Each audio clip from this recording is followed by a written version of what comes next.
आइए, आज हमारे मन में एक विषय आया वेद पर।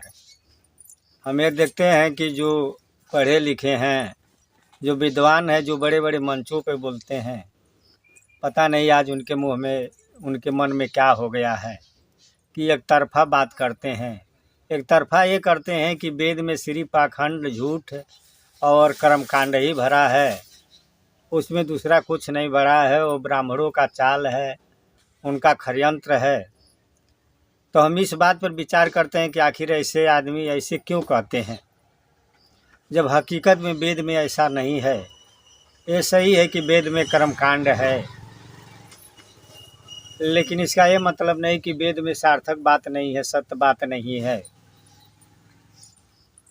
कहीं हम पक्ष में तो नहीं पड़ गए कि हमको ब्राह्मणों का विरोध करना है। और हिंदू धर्म के जितने ग्रंथ है, वेद, पुराण, उपनिषद, गीता, भागवत, महाभारत, इन सारे को हमको विरोध करना है। तो कोई ऐसा न हो कि हम समाज को इन ग्रंथों से विमुख कर दे और अंधाधुंध में ले जाए। ब्राह्मण समाज कुछ लोग थे कि जो गलती किए, जात पात पे कुछ लिख दिए, तो तिनका सजाए हम लोग भोग चुके हैं। मुग़ल सम्राट को आना, अंग्रेज़ों का आना, क्योंकि जात पात में हम लोग बट गए थे, फुट गए थे। लेकिन वही गलती आज हम तो नहीं कर रहे हैं। तो आइए हम ब्राह्मणों को बात को न कहते हुए हम ये कहते हैं कि ये सत्य है कि वेद में सिर्फ कर्मकांड है। हम इस बात का परख सतगुरु कबीर साहब के बीजक से करेंगे, और इस बात को कबीर पंथ का ये उत्तरदायित्व भी है कि इस बात को हम रखें। कबीर साहब जी बीजक में लिखते हैं कि अंध सुदर्पण वेद पुराना, दरबी कहाँ महारस जाना, जस खरचंदन लादहि भारा, परमल बास न जाने गंवारा। कहें कबीर खुजय यसमाना, ताहि न मिले कि जाय अभिमाना। कहते हैं कि अंध सुदर्पण वेद पुराना, वेद पुराण तो दर्पण की तरह साफ है, शीशा की तरह साफ है, झलक रहे हैं, चमक रहे हैं।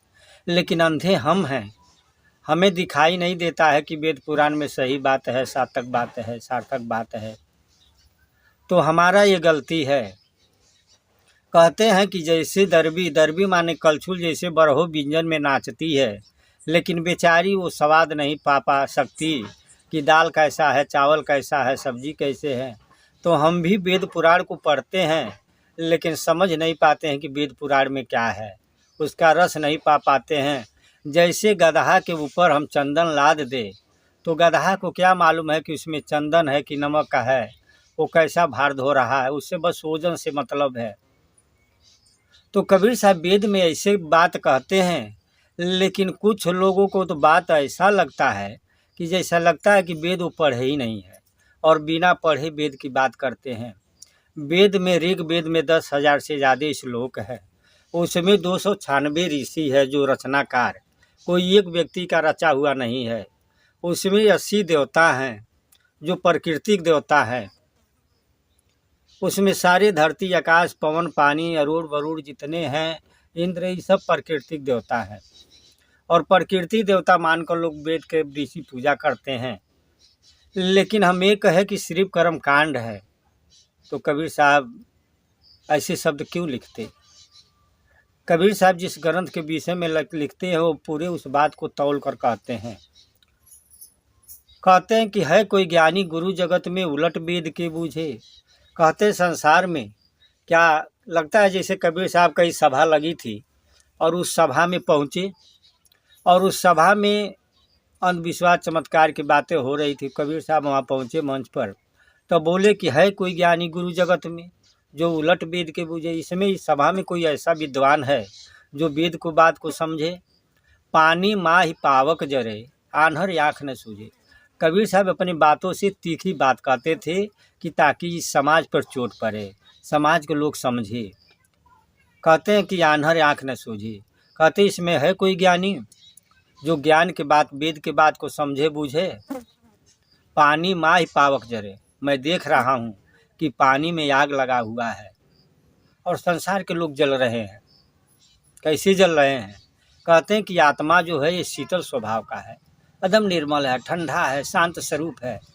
लेकिन इसमें काम, क्रोध, मद, लोभ, अहंकार, ईर्ष्या, दोष का, नफरत का इसमें आग लगा हुआ है। व्यक्ति रात दिन जलता है, परेशान होता है, चंचल रहता है, झगड़ा झंझट करता है। तो क्या है कोई ऐसी ज्ञानी जो इस बात को बताए कि आत्मा तो निर्मल है, शीतल है। तो वेद से ऐसे ऐसे बात कबीर साहब कहते हैं वेद किताब कहत कि झूठा झूठा जो न विचारे। कहते हैं कि वेद किताब तो सच्चा है, झूठे तो आप है जो विचार नहीं करते। तो फिर हम किस शर्त पे, किस बात पर ये कहते हैं कि वेद पंडितों का बनाया हुआ है? वेद में कर्म कांड ही है। वेद पढ़ेंगे तो वेद में ब्राह्मण, क्षत्रिय, शूद्र, वैश्य, गृहस्थ, विरक्त, नारी, नर, ये सभी लोग बनाए हैं। अब हम वेद में ये भी देख लें। एक ऋषि उदाहरण देते हैं कि मैंने जुआ खेलता था और जुए में अपना सब कुछ बर्बाद कर दिया। सुबह घोड़ा पर चढ़ कर जाता था और शाम को लौटता था तो ठंड से बचने के लिए अपनी कपड़ा तक तापना पड़ता था। कहने का तात्पर्य है कि घोड़ा पर चढ़ के जाता था धनवान बनकर, लेकिन उधर से गरीब बनकर लौटता था। कहता है कि और की तुलना में हमारी पत्नी बहुत दुख सहती है, कर्जा किसी से मांगती है तो कोई कर्जा भी नहीं देता है। ये वेद के ऋषि कहते हैं। लेकिन अब मैं जुआ नहीं खेलूँगा, अब मैं भी खेती बाड़ी करूँगा। तो सारी बात वेद के है। एक ऋषि कहता है कि जैसे चाँद सूरज निरंतर चलते रहते हैं, वो कभी थकान नहीं महसूस करते हैं, इसी तरह साधक को निरंतर चलना चाहिए, अपनी साधना में लगनी चाहिए, जैसे चाँद सूरज चलता है। एक ऋषि कहते हैं कि औरत जो होती है वो जैसे रथ का पहिया का धुर्रा होता है, उसी तरह घर की औरत जो होती है वो उस रथ की पहिया की तरह धुर्रा होती है।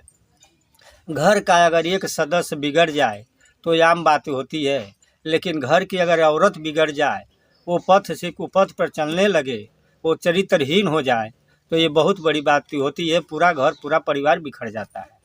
तो ये सारे बात वेदों में लिखा गया है। फिर भी हम कहते हैं कि वेद में कर्मकांड है, सिर्फ कर्मकांड है। ये है कि कर्मकांड है, लेकिन पूरा वेद कर्मकांड है ऐसा तो नहीं देखने को मिलता है। और ऐसा सदगुरु कबीर साहब कहते भी नहीं है। हाँ, वो कहते हैं कि 9 वेद किताब झूठे का बाना।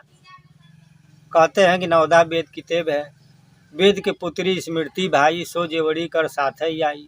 कहते हैं कि वेद की पुत्री स्मृतियाँ है जो खुद हाथ में रसरी लेकर आई संसार को बांधने के लिए। तो अगर ये चौपाई है, वेद विरोध की चौपाई है, तो वेद सहमत की भी चौपाई है।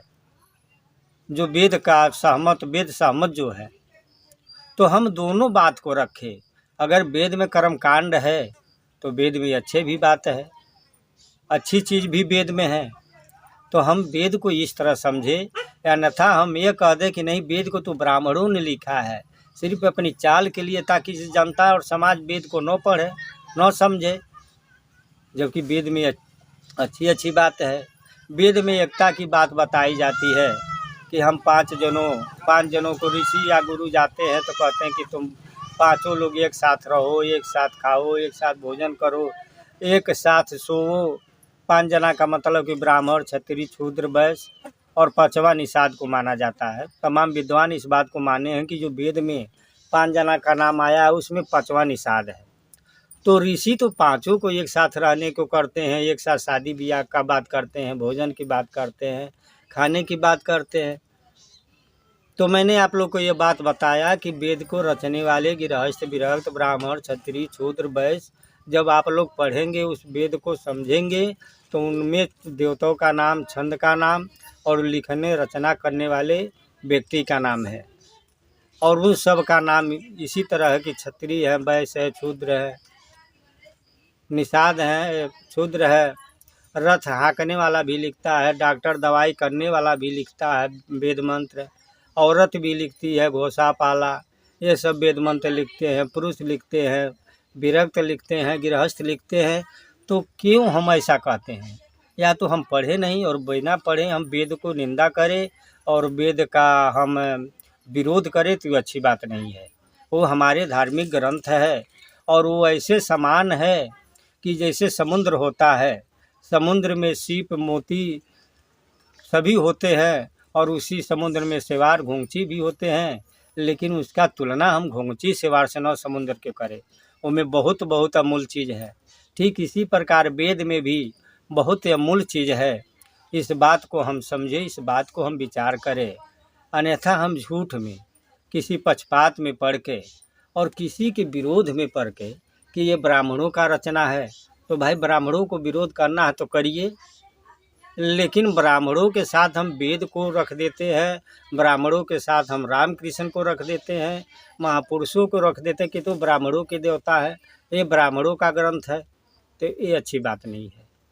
इसीलिए सद्गुरु कबीर साहेब भी कहते हैं कि साधु वैसा चाहिए जैसा शुभ स्वभाव, आज सार सार को गई रहे ठोठा दे तुरा। कहते हैं कि साधु वैसा चाहिए जिसका शुभ का स्वभाव हो, सार सार को गई रहे ठोठा उड़ा दे, यानी जैसे अच्छी चीज़ रख ले और ख़राब चीज़ को वो साफ बिक दे। जैसे सूपा होता है, भूसी को फटक देता है, चावल को रख लेता है। लेकिन अब इसका मतलब हम ये न मान जाए कि धान में भूसी है तो हम पूरे धान को बिक दे। नहीं नहीं, इसमें तो भूसी है, चावल तो है ही नहीं है। बिना चावल का तो भूसी होता नहीं है, बिना भूसी का चावल तो होगा नहीं। लेकिन इसका मतलब ये नहीं कि पूरे चावल को बिक दे। धर्म ग्रंथ है, उसमें कुछ है कर्मकांड की बात है, कुछ चमत्कार की बात है, लेकिन सार्थक भी बात है। इसलिए हम सार्थक बात को समझें और जो असार बात है, जो काल्पनिक है, चमत्कार है, उसको हटा दें। तो समझने की मत तो ऐसी होनी चाहिए। वेद के ही ऋषि लिखते हैं कि जैसे आदमी सत्तू को चाल कर उसमें से सत्तू निकाल लेता है, भूसी फेंक देता है, तो वैसे ही शब्दों को चाल कर रखना चाहिए, और तब मिंत्रों की मिंत्रता चलती है और उस घर में लक्ष्मी वास करती है।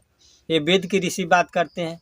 तो हमारा यही है कि आखिर हम ऐसा क्यों कहते हैं कि ब्राह्मणों का रचा है, ये ब्राह्मणों का जाल है, उनका चाल है, हमें वेद से अच्छी चीज़ मिलती ही नहीं है। हम समाज को वेद विमुख कर देने से हमको लाभ क्या होगा? समाज में हम नफरत भरेंगे तो उसका कहा गया कि घर के फूट तीसरा लूट। ऐसे फूट भय भारत में आए गए अंग्रेज अपने देशवा में, 100 बरस ले बीतल सिर झुकाई अपने देशवा में।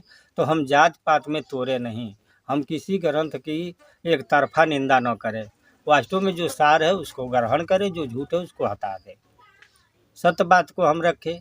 तो आइए, हमारा यही निवेदन है कि हम मुखिया हैं, अगर हम बड़े मंचों पे बोलते हैं, हमारे ऊपर कुछ उत्तरदायित्व है, तो हम एक तरफा बात ना करें, जो सार्थक बात उसी को करें।